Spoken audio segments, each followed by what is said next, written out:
Hi, I'm Jared Asch with the Capstone Conversation. I'm here with Councilwoman Norma Martinez Rubin from the city of Pinole in Contra Costa County. We appreciate you being here today. As part of your everyday job, you're a principal at Evaluation Focused Consulting, where you focus helping mission-driven foundations, nonprofits, and government agencies and public health. So that's an exciting background to be here. What else can you tell us about yourself, Norma? Thanks, Jared. Thanks for having me be part of this. I can tell you that my adopted hometown of Pinole is this wonderful little city, relatively small compared to the other 19 cities in Contra Costa County. It's bisected by I-80, which has national fame. And for those of us who are local, it is both a blessing and whatever the opposite of that is, given the multitude of vehicles for many different reasons, recreation, transport of goods, et cetera, on a daily basis that we get to live with. My part of my personal history is having come to city of Pinole via Los Angeles, where I grew up, it was reared, and having the experience of living in a more urban area relative to one which has these beautiful natural amenities just within a walking distance of where I live. We're surrounded by hillsides. We're surrounded by or adjacent to the San Pablo Bay, which in my mind counters the effects of a interstate that bisects the city and divides the city in the way our residents view issues that come before us on city council. Interesting. Let's talk a little bit about that small town, but in a big metro area. From a governing standpoint, and what would you say are some of the constraints and some of the advantages compared to other towns being a smaller city? Oh, as a smaller city, we're a full service city. So we provide, we're responsive to provide services that are essential as local governments go. We have our own police department, we have parks and recreations, we address land use issues, keeping in mind the topography of Pinole. And most recently, we have joined with our county's fire district to serve our city. In its small size, we have a different terrain. The north side or the south side part of Pinole, adjacent to the San Pablo Bay, is the older part of town. We were incorporated in 1903. But as history goes, in the 1950s, when I-80 was constructed, it divided the city. And then we started seeing more of the tract homes built on what was formerly agricultural land. So in the Pinole Valley, which is south of I-80 in our town, we have people who are surrounded by hillsides, beautiful hillsides, but as valleys go, also face the risk of possible fires because many of the homes were built alongside that range, which is open space. So the constraint in a small city is that urban planning back in the day, when some of the older cities in Contra Costa County were designed and built, may not have considered the growth that would occur over time and the needs that people had over time, given the shift in demography or population figures. In my background as a public health practitioner, population shifts are something that we've observed and have been somewhat ready for.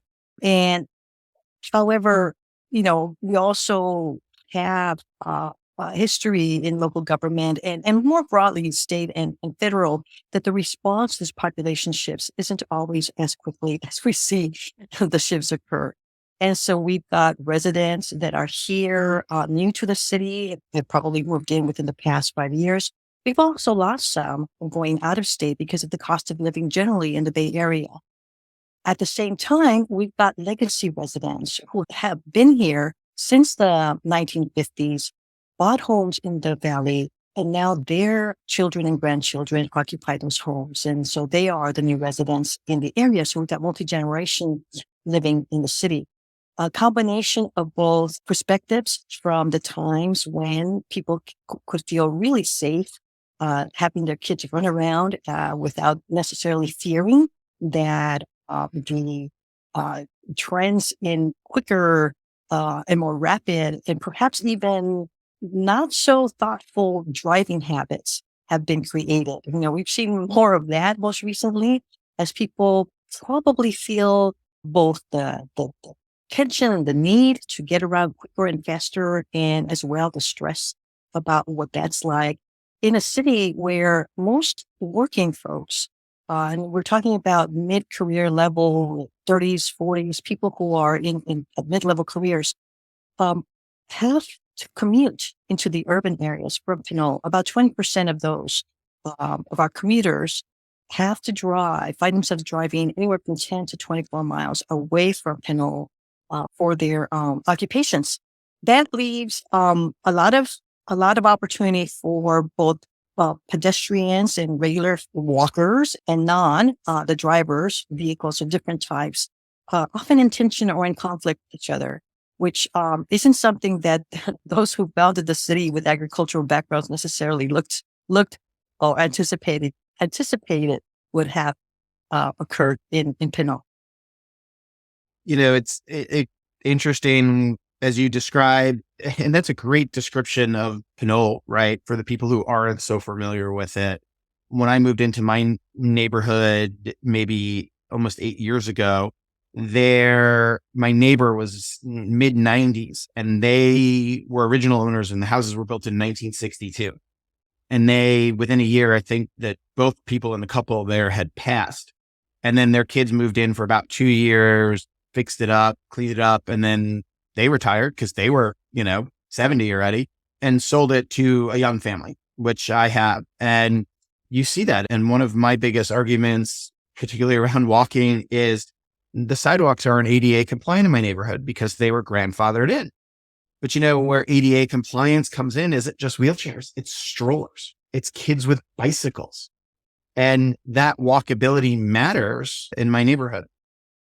Absolutely. It matters to us as well here in Pinole, where increasingly we want to have a more walkable streets.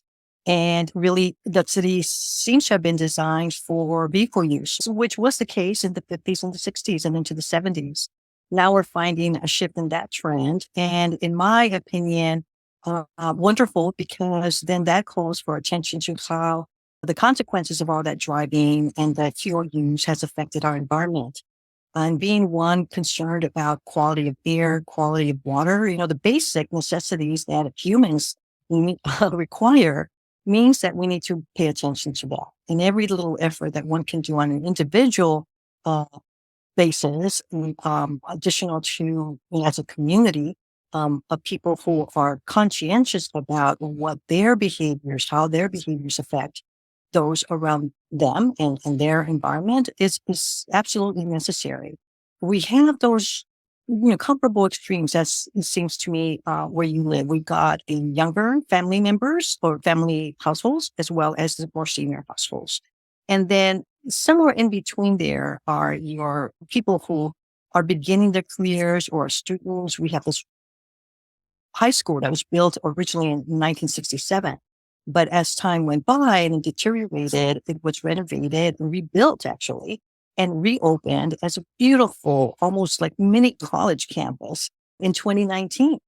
And that population of students, that cohort of students and ongoing are finding themselves observing that what they would like to do is walk more and bike more.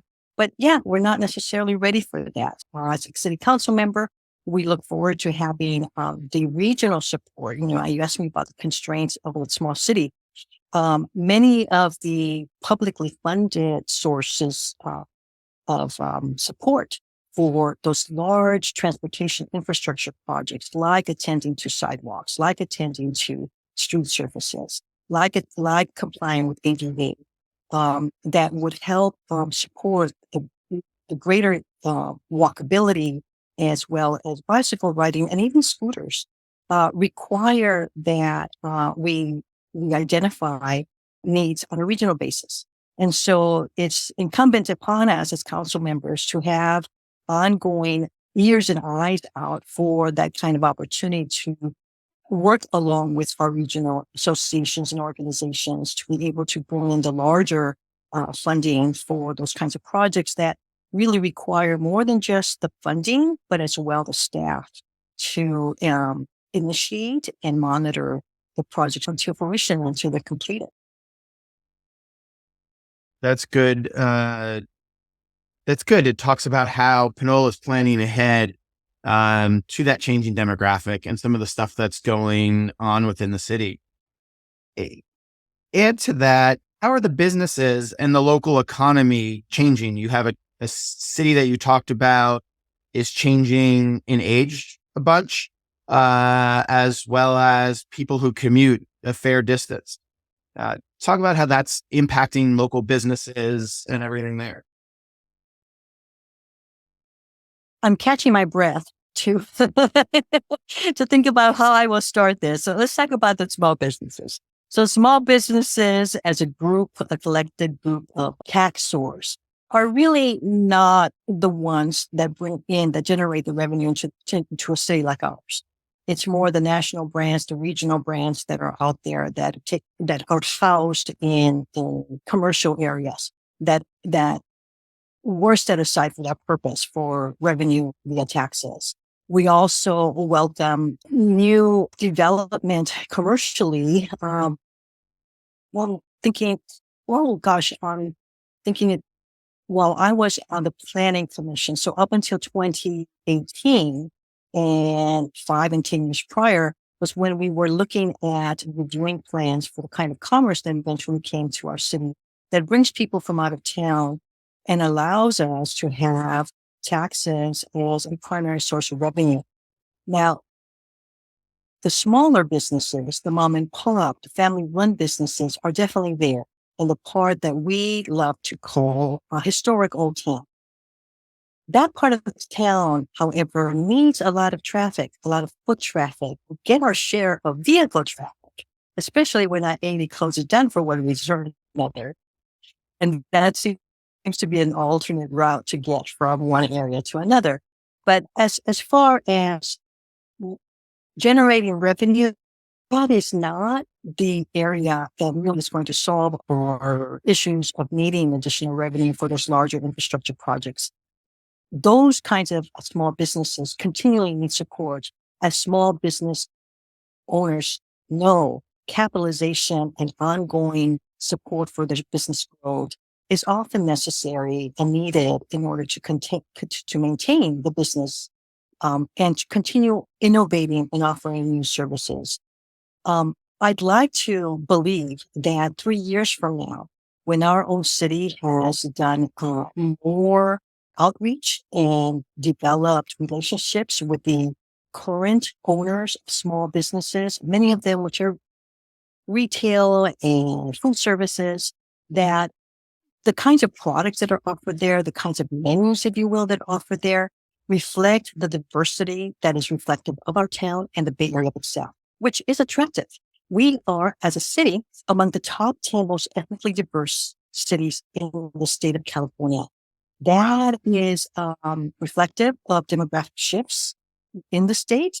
And in the Bay Area, we have then an advantage in that people here can feel comfortable to recognize someone that has a perspective that may be a reflection of that openness and that welcoming.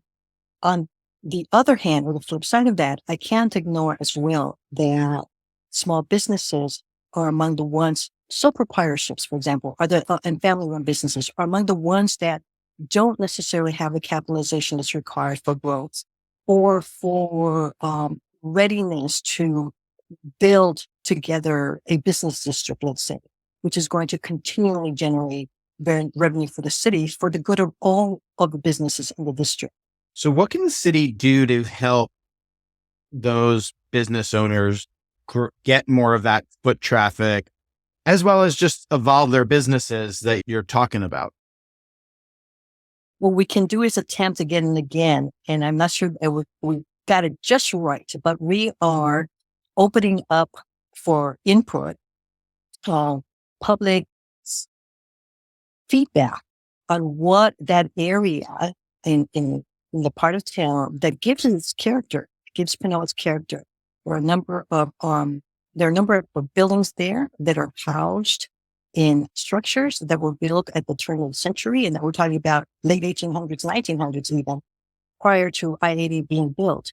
that are still there that somehow survived earthquakes of the 80s and could offer not only the beauty of their kind of architectural look, historic look, but as well the innovative products and services that they have expertise in.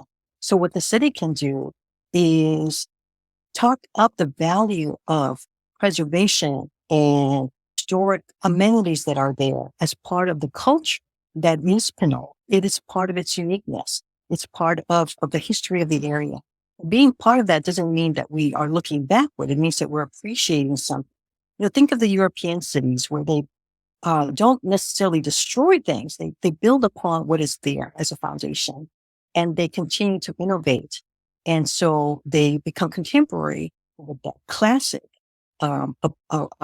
maintenance of the history and the architecture that was there. Cities can also become more business friendly often, and it's not unique to Pinole. The planning departments are often notorious for the long waits that they have to process permits. Well, there's a reason for that. And there's a reason valid, I believe, that government has certain regulations, again, for the public safety and for health reasons, that construction plans and designs meet certain standards for that safety and for the longevity of that construction project. And in that process of making certain that happens, it takes some time.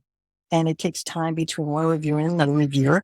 In a city that has a relatively small planning department, we rely a lot on external reviewers for that. So that takes some time as well. But automating that, which is something that the city of Pinole has been doing and getting better at that, is something that the city can do. And fortunately, we can take advantage of the technology that is increasingly available to governments and can help with that. That's definitely, I do a lot of economic development consulting, helping a number of cities, a number of business improvement districts grow. And a lot of the conversation around business attraction is how do we help a city sort of make the permit process easier? It's still got to be there. You still got to conform to certain regulations. But I'll give you an example. Last week in the paper, Vacaville attracted a new life science business, and their city manager was in the paper and said, we will have everything permitted and approved within 90 days. And we will bring in the utilities and the water and the sewer to help them start their process, knowing that, PG&E and I forget which is their sewer company, they can't move that fast as 90 days, but at least starting the conversation and getting the city's approval done. And I was like, that's why they're landing the larger life science company that's going to deploy 10,000 people. So I'm a big advocate for embracing new technology, embracing that change. And another thought that I had on what you said, I was talking to a community development director in a mid-sized city along 880 yesterday, and he said there's a lot of people in their town that distrust government, but they have some entrepreneurs who have great ideas, some small business owners that could expand and could benefit. And we talked a lot about how to outreach to them. And I said, you got to go to who do they trust? They do trust somebody, unless they're a hermit. It might be at their church. It might be, which might be in Chinese or Vietnamese or in Spanish, as well as in English. It's getting in front of who do they trust and using them as a middle partner to provide those resources. And that's not easy for government to do, especially at a time when a lot of cities are short-staffed. I like that you're at least thinking about that in Pinole on both of those issues, fast-tracking permits or automating systems, as well as doing that community outreach to diverse town. Well, we're thinking about that. We being the councils that I've served on since 2018, with a bit more attention to that, given that we may come from different backgrounds, not necessarily economic development ourselves. And so we rely, at least I know that I rely on the expertise of the staff, as few of them as there may be, who are there full time to bring to us as council members the current best practices, if you will, within the trends in economic development relative to cities our size. And not only as they exist here in the Bay Area, but throughout the country, throughout the world. We're not unique necessarily. We'd like to believe in some regards we are, but we're not unique when it comes to environmental issues, psychosocial issues, political issues necessarily. And so borrowing from the good lessons learned from others and doing as best as we can, given our circumstances, is one approach. And also even in admitting to, and I was having this conversation with someone recently, admitting to how the fact that some approaches have not worked and revisiting those and being willing to do that and to discuss possibility of seeing something in a different light. Getting back to the size that we are and how we're a relatively small city with a population that hovers around 19,000, and with population increases in the next 10 years or so, not being regarded as high. And then after that, really just on a moderate level compared to other parts of the East Bay and our neighbor, San Francisco, is that we have been pretty much built out. So the constraint then is also what available land space we have. And in my opinion, in my interest, it's absolutely necessary to balance what gets developed, whether it's commercial or housing development, with the natural amenities that exist. And it gets back to what is quality of life. And there may be different perspectives about that. But overall, and I think since we having experienced the pandemic, we've generally gotten a greater appreciation for the importance of having available to anyone. And that means public space, not private areas, but public space where families and anyone, regardless of age, can access and enjoy. We're fortunate that East Bay Park District is a neighbor to us and a partner to us in maintaining those open spaces, and we can avail ourselves of those. In Pinole, there are a number of walking trails, and I'm pleased and so happy to know that we have a creek, a watershed that traverses the town for about 10 miles. So it's beyond the land size of Pinole, which is more like 5 miles. And that creek gives character as well as life to the town. And by that, literally, I mean, the flora and the fauna that are there, and the fact that it's there in the middle of town and that it beautifies our city makes it particularly important as an amenity that highlights how, even with increased housing that's going to be built in the periphery of our town, no, not necessarily the periphery, but alongside some of the main arterials, that we still can have the beautiful natural environment that is part of Pinole. Yeah, that's important and good features of a town. And I live with Mount Diablo and Lime Ridge in my backyard. So I could really appreciate all of that. I want to pivot to one other topic here. You just got a new fire station in Pinole, right? And that's a big deal. Explain what happened and why it is a big deal. It's a big deal because the people in the valley can feel a bit more comfort and less fear about response times now that station has reopened. So it is not a new station per se. It just reopened. It closed, more than a decade ago now because of, the city couldn't afford to keep it open. We went to a recession back in 2008. And so that was one of the services that was decreased. And fortunately, what happened most recently, the passage of the Measure X, a county-wide sales tax. Part of the funding for that, about $2 million in the next 20 years, $2 million annually in the next 20 years, will help Pinole have that station open. And so the resources, and that's the personnel and equipment resources that the county fire district has, the county fire district has, then become shared resources with Pinole. So we no longer have a Pinole Fire Department per se. It's not a city fire department. Our firefighters became county firefighters, but they, along with their partners elsewhere in the county, will be available to us. And not only will they help serve the valley in Pinole, but become yet another station along with its staff to respond to risk of a fire. Fortunately, we haven't had structural fires, as many as, could be had, given our location. But there is that concern, that sense of fear that people may have because they're surrounded by hillsides and surrounded by open space that could potentially catch fire.